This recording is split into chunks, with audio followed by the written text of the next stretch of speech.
Ketemu lagi saudara-saudaraku dengan saya Hairun Lubis, praktisi meditasi yang akan berbagi pengalaman tentang meditasi. Kita sudah memasuki episode ke-17. Kemarin kita sudah berbicara tentang kekuatan pikiran. Kali ini kita akan melihat bagaimana hubungan pikiran dengan fisik. Hubungan pikiran dengan fisik. Fisik, pikiran, jiwa dan ruh itulah bagian dari tubuh kita yang 4 hal ini sangat penting dalam bagaimana mencapai meditasi. Perlu menjadi perhatian khusus ke yang 4 hal ini. Fisik tentu punya aspek, pikiran punya aspek, jiwa punya aspek, dan ruh juga punya aspek. Jadi pertama kita coba lihat apa itu fisik. Fisik memiliki organ-organ yang akan menjadikan fisik itu hidup. Organ-organ tidak termasuk bagian daripada apa yang kita sebut sebagai indera, karena dia bekerja secara otomatis. Jantung, paru, ginjal, dan lain sebagainya bekerja secara otomatis. Tidak harus diperintah oleh pikiran. Siapa yang harus diperintah oleh pikiran? Yaitu indera pengetahuan, indera bekerja, dan indera spiritual. Apa aja indera pengetahuan? Kita terus ulangi agar kita betul-betul paham tentang bagaimana sebetulnya tubuh kita. Indera pengetahuan adalah melihat, mendengar, mencium, merasa, meraba. Itu indera pengetahuan. Indera bekerja apa itu? Indera bekerja adalah makan, minum, buang air besar, buang air kecil, berjalan, bicara, itu indera bekerja. Memegang juga termasuk indera bekerja. Indera spiritual sendiri adalah pikiran, ego, nafsu, akal, dan rasa. Ini adalah indera yang tidak kelihatan. Inilah kelompok indera yang akan menggerakkan fisik terkait dengan berbicara dan berbuat. Jadi itu disebut indera. Indera adalah sebuah alat yang digerakkan oleh pikiran untuk bisa badan fisik melakukan sesuatu atau mengucapkan sesuatu. Berbicara juga termasuk indera, karena kalau dia tidak termasuk indera, repot nanti. Tidak ada yang mengatur dia, pikiran akan berbicara A, dia akan berbicara B. Bukan dalam konteks seperti pepatah mengatakan lain di hati, lain di mulut, bukan itu. Ini konteksnya dalam mekanisme bekerjanya. Jadi kita dari fisik dulu. Di fisik ada alat perekam namanya. Pada fisik kita itu alat perekam untuk kita berpengetahuan. Kita bisa mengetahui besar kecil, bau dan segala macam melalui indera pengetahuan. Dan apa yang dilakukan oleh indera pengetahuan ini ditangkap oleh akal. Semua datanya ditangkap oleh akal. Kemudian akal menyimpannya di otak, di kelenjar otak. Disimpan di sana semua data itu. Dan di otak sendiri ada data-data masa lalu dan segala macam. Disimpan data itu di sana. Nah, data yang paling sering digunakan, maka dia akan di depan pada otak kita, sehingga kita mudah mengingatnya. Jadi artinya, apa-apa yang kita menjadi perhatian kita, akan menjadi ingatan bagi kita. Ketika tidak menjadi perhatian kita, dia akan terlupakan, terpendam. Tapi tetap data itu ada. Yang berikutnya, indera bekerja. Indera bekerja, kalau tidak ada perintah dari pikiran, dia nggak akan bekerja. Dan mekanisme pada fisiknya rumit sekali. Rumit sekali. Bisa ada apa yang namanya? Informasi, pertukaran informasi itu ribuan, bisa saya dengar dari ilmu pengetahuan bisa jutaan kali untuk melakukan sesuatu saja gitu. Informasi pulang pergi itu. Harus dengan tangan apa? Bagaimana kekencangannya? Bagaimana ini? Bagaimana? Hanya untuk memegang sebuah gelas. Kira-kira begitu. Nah, terus ada indera spiritual. Indera spiritual itu merancang apa yang harus dilakukan. Akal akan memberikan kontribusi apa yang dibutuhkan oleh pikiran terkait dengan data. Dia mencari data apa yang pernah dilakukan, karena kalau kita tidak pernah melakukan sesuatu, kita akan sulit untuk melakukannya. Perlu data. Nafsu, kerjakan saja gitu. Nafsu, pokoknya dia kerjakan saja. Makanya begini, nafsu itu kelenjar fisiknya ada di tenggorokan. Di tenggorokan ini rupanya fungsi nafsu itu juga sebagai penguat sehingga kita bisa bersuara. Dari mana datangnya suara itu? Ada dari gesekan-gesekan kelenjar-kelenjar dalam tenggorokan kita yang diperintah oleh pikiran kita untuk berbicara sesuatu dan dikuatkan oleh nafsu itu. Apapun yang mau kita ucapkan, nafsu nggak peduli karena dia hanya menguatkan kerja gesekan itu sehingga dia menimbulkan sebuah frekuensi suara. Ada tinggi, ada rendah, ada kuat, ada sedang, ada panjang, ada pendek gitu. Di sana terjadi harmonisasi. Nafsu yang mengatur itu, makanya nafsu di sini letakkannya. Nah, akal karena dia berhubungan dengan indera, semua indera ada di sini. Jadi indera bekerja itu secara fisik dia ditopang oleh namanya 12 fungsi saraf untuk persepsi dan gerak. Jadi untuk persepsi dan gerak ada 12 fungsi saraf yang mengatur itu. Di dalam buku saya ada saraf 1, nomor 2, nomor 3, nomor 4 sampai 12 itu apa fungsi-fungsinya pada indera-indera kita. Kebetulan ada di sana dan saya mendapatkannya dari informasi tentu ilmu pengetahuan. Itu dia. Dan saya selalu merujuk kepada ilmu pengetahuan karena ilmu pengetahuan juga bagian daripada desain Tuhan untuk kita mengetahui, untuk kita paham. Jangan abaikan ilmu pengetahuan, jangan abaikan sains, jangan abaikan agama. Semua yang ada di muka bumi ini adalah tempat kita belajar. Seperti yang saya pernah katakan, kita tidak dapat melihat otak kita. Melalui orang lain lah yang telah meneliti otak itu kita bisa tahu, oh otak kita begini. Sama dengan kita tidak bisa melihat bumi secara utuh. Tapi karena ada pengetahuan yang bisa memperlihatkan itu, kita baru tahu, oh ini bumi bulat dan segala dan sebagainya. Jadi kita harus berkolaborasi, jangan saling meniadakan, tapi saling memenuhi lah. Agar kita bisa mampu untuk menemukan takdir kita dan kita jadi berbahagia dalam takdir kita. Insya Allah kalau bisa kita mengembangkan takdir kita itu menjadi sebuah yang lebih menyenangkan.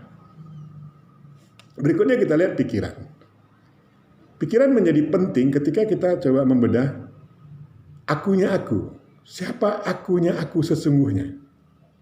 Saya pikir nggak apa-apa ya kalau saya berulang-ulang cerita tentang ini. Karena ini memang sulit sekali. Saya mengkajinya juga lama sekali. Tentang akunya aku lama sekali. Banyak persoalan yang terjadi karena ingin tahu siapa aku sebenarnya ini. Banyak persoalan. Berbagai hal lah. Moga-moga saya aja yang begitulah. Saudara-saudaraku jangan lagi seperti saya lah. Jadi apa yang saya sampaikan sebetulnya agar kita sama-sama bisa berbagi dan saudara-saudaraku tidak usah seperti saya mencarinya bertahun-tahun. Banyak yang sudah disumbangkan, yang dikorbankan. Tapi saya akan tetap berbagi semampu saya. Moga-moga kita mendapat manfaatnya dari apa yang menjadi pengalaman saya. Kita hanya bisa melakukan 3 hal. Dari keberadaan fisik kita tadi, badan tubuh kita tadi ada fisik, ada pikiran, ada jiwa, ada ruh. Kita hanya bisa melakukan 3 hal. Berpikir, berucap, dan berbuat. Kita tidak akan bisa berbuat dan berucap ketika tidak ada pikiran yang menggerakkannya. Pikiran berkomunikasi, berkonsultasi dengan yang dikehendakinya sebetulnya tergantung kesadarannya. Apakah akal terlibat atau tidak, itu tergantung pikiran, tapi sangat tergantung kesadaran dan pikiran. Tapi paling tidak pikiran berkomunikasi dengan 4 fisik ini. Akal, ego, nafsu, dan rasa. Nah, rasa ini dia juga sebagai indera, karena dia sebagai fisik, dia akan bisa merasakan manis, pahit, pedas, dan lain-lain sebagainya, panas, dan lain sebagainya. Nah, rasa ini dia berada di dinding sel. Dia dengar-dengar aja apa yang kata sel dalam sel. Di dinding sel. Adanya di dinding sel. Jadi di luar dinding sel itu ada rasa. Hingga ada pada gerbang keilahian. Jadi rasa itu range-nya luas sekali. Dia akan memberitahu manakala jiwa akan mengulik-ngulik pikiran, menyolok-nyolok pikiran lu harusnya begini, harusnya begini, harusnya begini. Demikian. Terus rasa menyampaikannya. Nah, rasa akan berperan aktif ketika jiwa itu tersakiti atau tersobek lah. Sakit dia, maksudnya sakit itu bukan sakit fisiknya, tapi sakit tak mampu dia mengendalikan pikiran, maka rasa yang akan bergerak. Selain rasa ada leluhur, ada konsep leluhur. Leluhur itu adalah bagian dari keturunan kita yang akan mendampingi kita, itu tentu atas petunjuk Tuhan untuk membimbing kita.